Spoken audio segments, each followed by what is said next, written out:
My guest in this episode of the Misaal podcast is helping blue collar workers find job opportunities they deserve and get an edge in the job market. His name is Salman Shahid and is a co founder of Dost. Find out why he believes Dost is the best platform for blue collar workers to find jobs and employers to hire qualified candidates. Let's listen in.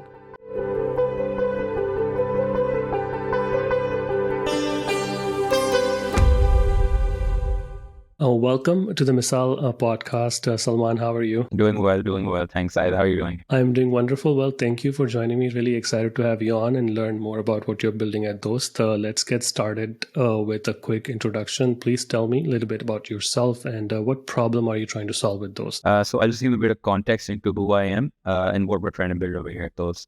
So I am, by profession, I'm a chartered accountant, but I left that a while ago. I went into consulting and got into a project with a donor-funded skills development agency called the Punjab Skills Development Fund, where we were placing a bunch of their graduates into jobs. And when we got into that program, we realized just how tough it is for a job seeker who is a blue-collar or a gray-collar or vocationally skilled or trained person to actually find employment, and how tough it is for employers to actually find these people into jobs. And so what we wanted to build out was a platform where they could access the kind of support that we have as white-collar workers in platforms like LinkedIn. We are incredibly supported in the number of tools that are available to us, in the number of opportunities that are available to us through our own personal networks that we build out when we go to different schools and universities and colleges and workplaces. But our primary user, who is someone whose father has worked in the government and does not have too many professional connectivities. Secondly, this is someone who is not really able to use LinkedIn because they can't relate to the language, the kind of content, the kind of jobs on there. And so truly, this is about 50% of our local labor workforce that we're trying to solve for. What we're trying to do is give them a platform for upward social mobility.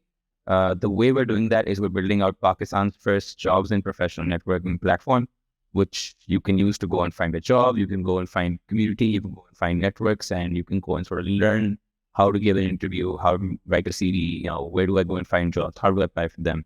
And then on the other side, we're helping employers actually hire these candidates also, and we want to make the most efficient job matching and job closing platform in Pakistan. If I were to ask you about, is there, do you bring a certain kind of perspective to this whole thing, where that makes you feel like, okay, you're really qualified to be solving this problem? Or do you have like a team that's already built up? Or do you understand the problem so well that you're like, if someone is going to solve this, it's going to be me? Yeah, definitely. So I think I feel very, very confident about our team, specifically myself and Shajil as co-founders. So I have a COO called Shajil Usmani, who ironically was the program manager in the consulting product that I was just telling you about, the Punjab Skills Development one, and I was the client. And so we worked together on that about 6 years ago. Why we feel we're qualified, there's a few reasons for this. Number one, we've worked in the jobs and skill development space for about 10 to 15 years now.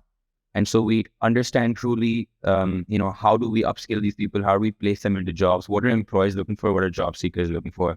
We've done this as part of Kamai, which was the last venture that we started. It was a recruitment and headhunting firm. So we've helped place over 2,000 people in 750 plus companies over 3 years. And so during that time, we truly learned what are the problems that employers face when it comes to hiring these resources, specifically when we're talking about small, one-person teams to large multinational companies. We've hired sort of order bookers and writers for 20,000 rupees, all the way up to CEOs and CTOs for a ton of money. And so essentially what we've learned over the last few years is what are the problems that companies face when it comes to hiring resources. On the flip side, as a part of Shajil's work at PSDF, he's helped place over 1,000 people into jobs through those upskilling to employment pipelines. And so what they used to do was, this is a sort of marginalized community. How do we help skill these people up and then place them into employment somewhere in Southern Punjab? And so because of that work he's done, he's also very, very well aware of what are the problems that job seekers face when it comes to finding jobs, and not just people like myself or yourself who have access to platforms like LinkedIn. I'm going to repeat that because we have a whole different user experience that we've gotten designed for us, and we have a whole different host of tools that we can easily use. But the people that we're talking about, we've helped place them into jobs, and we sort of understand how tough it is for them. What are the barriers they face? Why are they not able to use LinkedIn? Why are they not able to get out of digital platforms like Rosie? And how can we sort of solve those problems? We've helped them get jobs. We've managed them at work. We've been their bosses we've worked in call centers, retail places, and so we understand the audience really well. That's number one. Number two, I think both of us as founders feel that there is a very strong need to solve this problem. So 60% plus of your population is below the age of 64. In the next 10 years, this audience is going to be the one that is responsible for providing for the rest of the country. And so, when you look at the dependency that we have on this audience as providers, if they are not able to find good jobs, if their salaries are not able to go up, if they're not able to continue to increase in wage the same way that our expenses are increasing and our inflation is increasing, that's creating a ticking time bomb.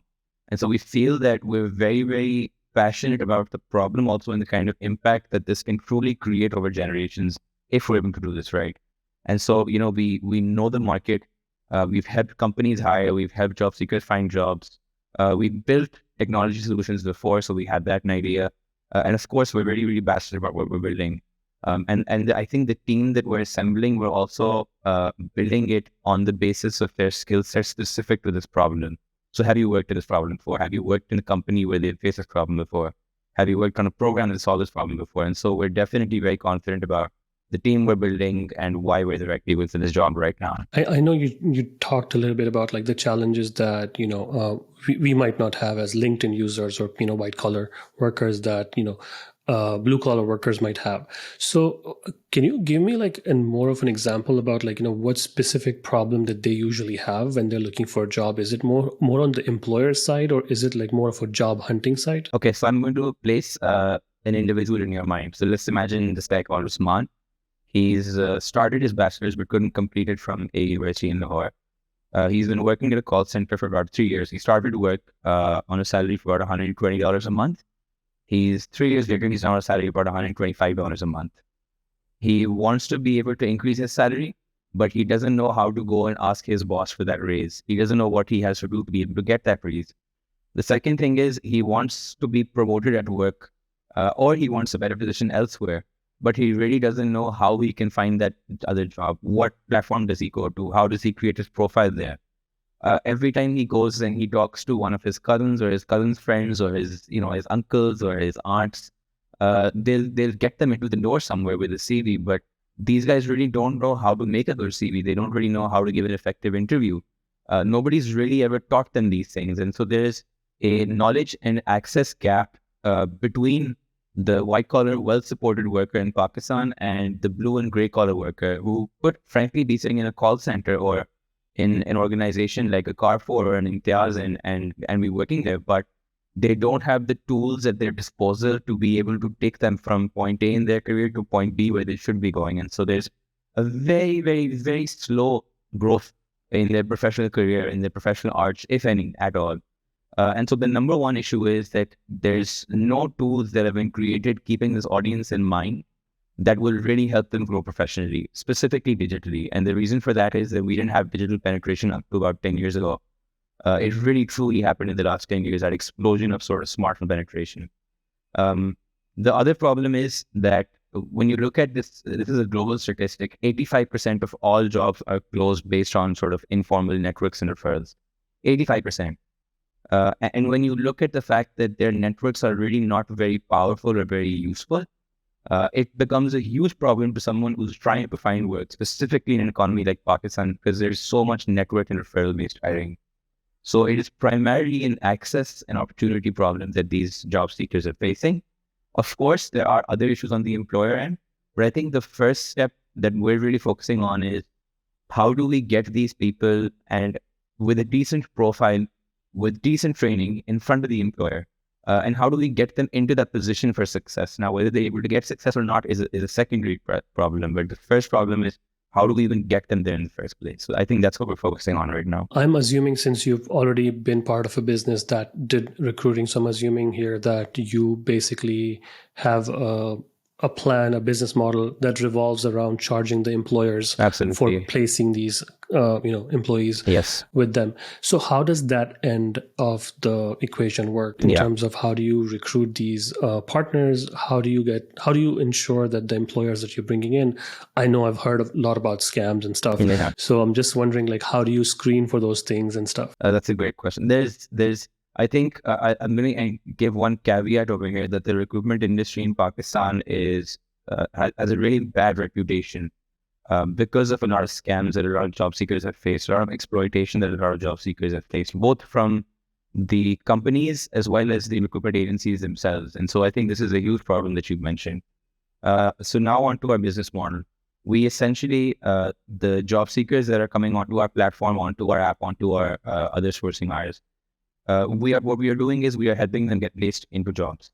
How we're doing that is that employers can place jobs on our platform through which they can then hire. So we have a few different commercial models. An employer can say, I want to place a single job post on your platform. So kind of like a LinkedIn or a Rosie or an Indeed or any of these job boards where you can just go and post a job and you get a fixed number of candidates across. With those candidates, the employer can hire as many as they want. We've had up to 12 people hired against a single job, which cost about 2,500 rupees. So I think the focus over there is that any employer who wants to hire someone, they can post a simple job on the platform and get hired. We also provide more detailed services. So this is for larger companies like with Ibex, because what we're doing is that these guys have so much attrition from their staff every month that they need 100, 200 people every single month. And so what we're doing is we're building out these pipelines of talent of people who can just continuously come and apply. We send them to the employer, and the employer hires and interviews whoever they feel is relevant for the role. So we're doing all of this in a paid manner. All of the jobs that we have so far have come after the employers have paid for them or have signed these contracts. And so we make sure that we are not getting any fake jobs. We're also doing this in a sort of very equal opportunity manner. So we're not allowing jobs that are below minimum wage. We're not allowing jobs that have a specific preference for females only. And so we're trying to do this in a manner that caters to a wider audience. But there is a huge part about is the employer legitimate? Are the jobs they're providing legitimate? So we have these basic checks in place.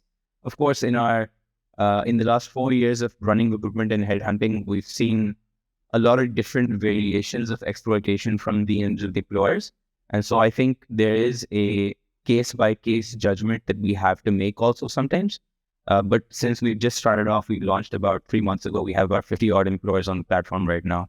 And we're working very, very closely with them. So because of that direct relationship, we get a very close insight into how are these guys operating? Are they paying above minimum wage? Are they completing all statutory requirements? If they are, let's get them on. Let's have them hire. I see that, it's a two-sided marketplace. So you have employers, you have employees. So, dono ko khush rakhna padta hai, right? So how do you work the challenges when it comes to it could be a challenge of being a marketplace or some other challenge. Like what's been the biggest challenge so far with building Dost, and how did you go about solving that problem? Of course, there's different kinds of challenges that you face when you're running a business.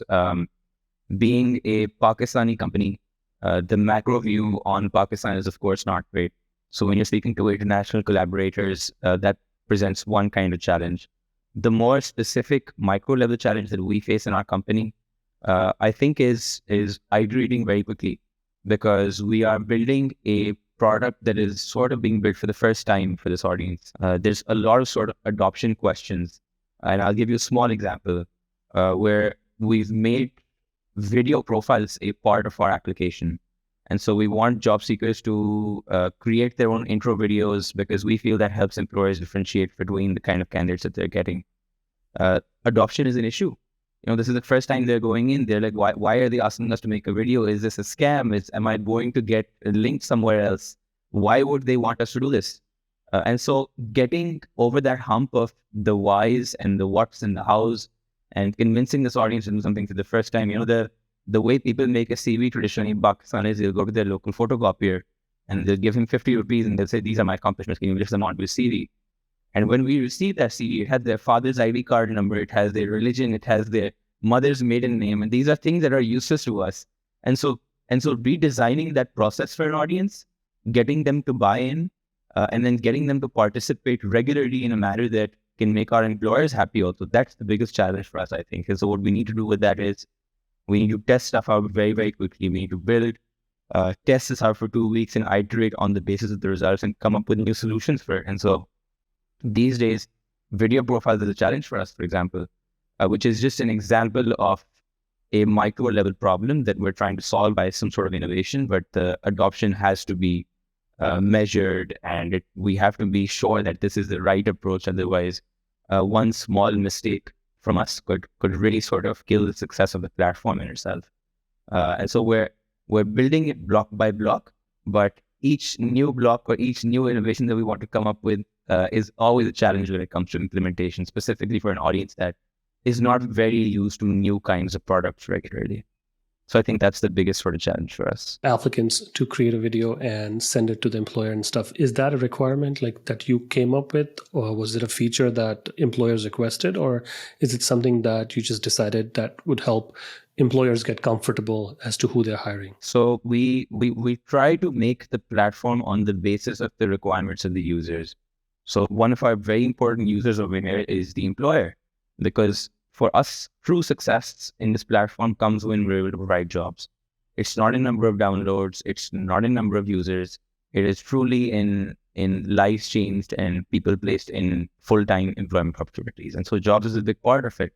While we were doing our initial sort of iterations and pilots with one large employer, they mentioned that to them, CVs are kind of worthless because they don't really care what the person's education is. What they truly care about is how well can this person communicate, because it's a call center handling international campaigns.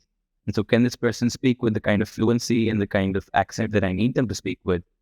And so for those employers, what we started trialing was that if we were able to get you snippets or recordings of them talking in English, would that be able to suffice that requirement? They said yes. And in that experiment, it turned out it was very, very useful. So we went and spoke to more employers, and employers said, yes, this is useful. It also helps save time for us when it comes to screening applicants. It's very hard for us to differentiate between 5 candidates who have absolutely no difference in their CV because their experiences and their education have all been roughly the same. How do we differentiate? We use tools like these. We use tools like an assessment that we have to get every job seeker to fill out before they apply for a job. We're using tools like those to be able to screen applicants out, because like I said, we not only want to make this the main platform for job seekers to be able to find jobs in Pakistan, but we also want to make this a very, very efficient job closing machine for employers, because that's where we feel our monetization and our long-term sort of growth comes in from. Even the way we expect this platform to grow is when we get new jobs in, we get new employers in, we get these large pedigree employers in. That's really able to attract a lot of users onto the platform who usually might not come to the platform, but who will say, oh, look, Uphone's hiring through these guys, or Ibex is hiring through these guys, or Outfitters is hiring through these guys. So I should go and check the platform out. That's how we grab the user for the first time. And so keeping employers happy is a big part of that. Innovating for them is a big part of that. But doing it in a manner where we're not just building out frills over here. We need to make sure that these are actual features that are useful to the employer in the requirement that they have come to us for. So Video Profiles was very much something that came out of a partnership. It came out of a pilot. And so far, it seems to have worked because it's helping employers reduce time to hire by between 60 to 70%. So it's hugely useful for us. Now, the question then becomes, how well can we implement this? So that's what we're working on now. When you approach an employer, prospective employer, they might look at you and be like, you know what, you're just a startup, that not that old and stuff. How do we have confidence that you will be able to get us the candidates that we want, applicants we want, and like what's your pitch to them in terms of like how efficiently you will go about running the whole hiring process? We've faced that problem before. When I started the recruitment and headhunting firm that I started about 4 years ago, I had no background in HR. None of my team did either. We just felt that it was an operational problem. So we heard for about 2 years, we heard this exact point about, we never heard of you guys. Why would we go to you instead of the renowned players in the market? And so we would come up with products that have very low barriers to entry for the employer to try us out, kind of like when you go to an ice cream shop. The guy lets you try about 4 or 5 flavors before you pick the one you want. And so we've created our products in a manner where employers can sort of see the kind of profiles they're going to get. If they like that quality, they can come and say, okay, now I'm ready to pay for this product. How do I sign up? So usually our path for an employer starts off with a single job post. Oftentimes we've given it for free because we just want them to come in and try the product. They hire one, they go on to the second one, they go on to the third one, and then they come to us and say, look, let's now figure out a longer term partnership because we feel like this is working for us. That's one part of it.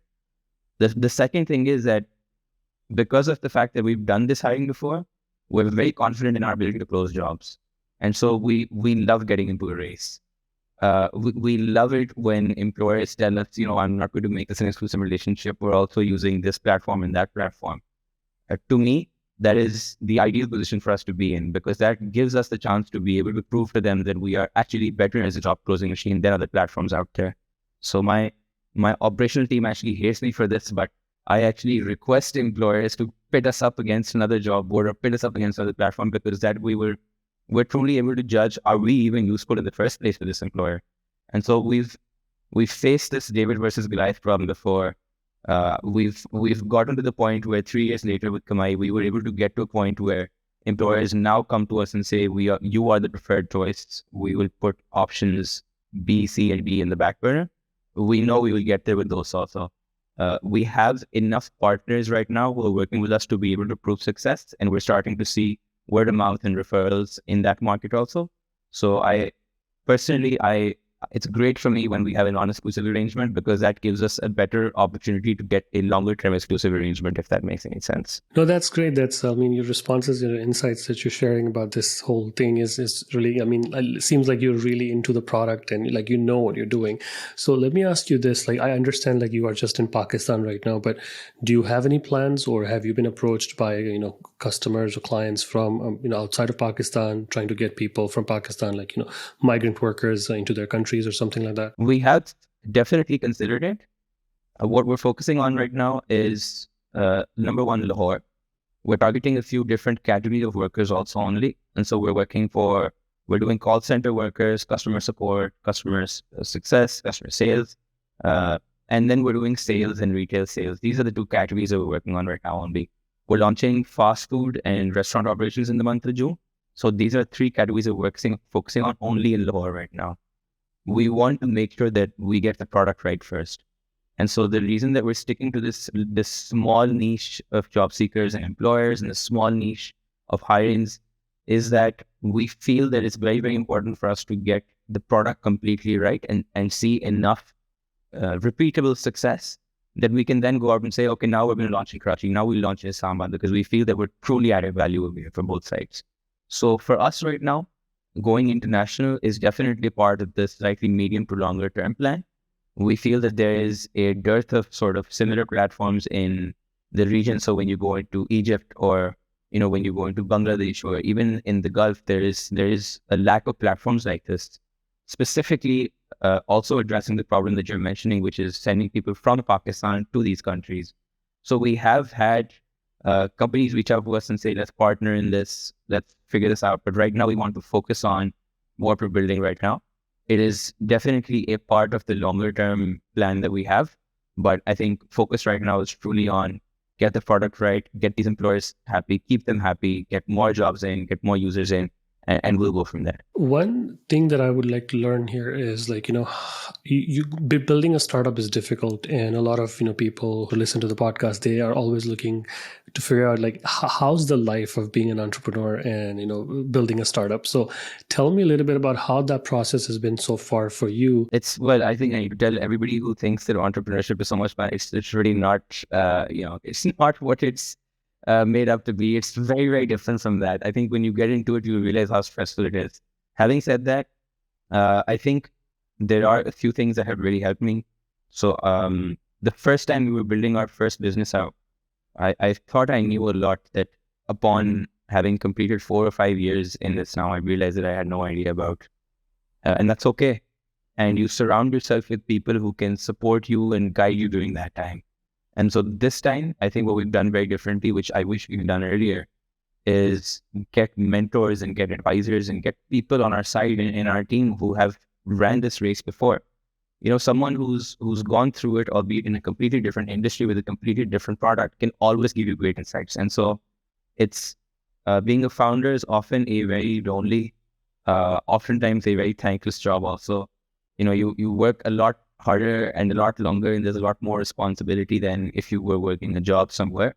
But for everybody who is going into this field, it's if you have the kind of support that you need to be able to do this, I know my family was very supportive, my wife, my parents.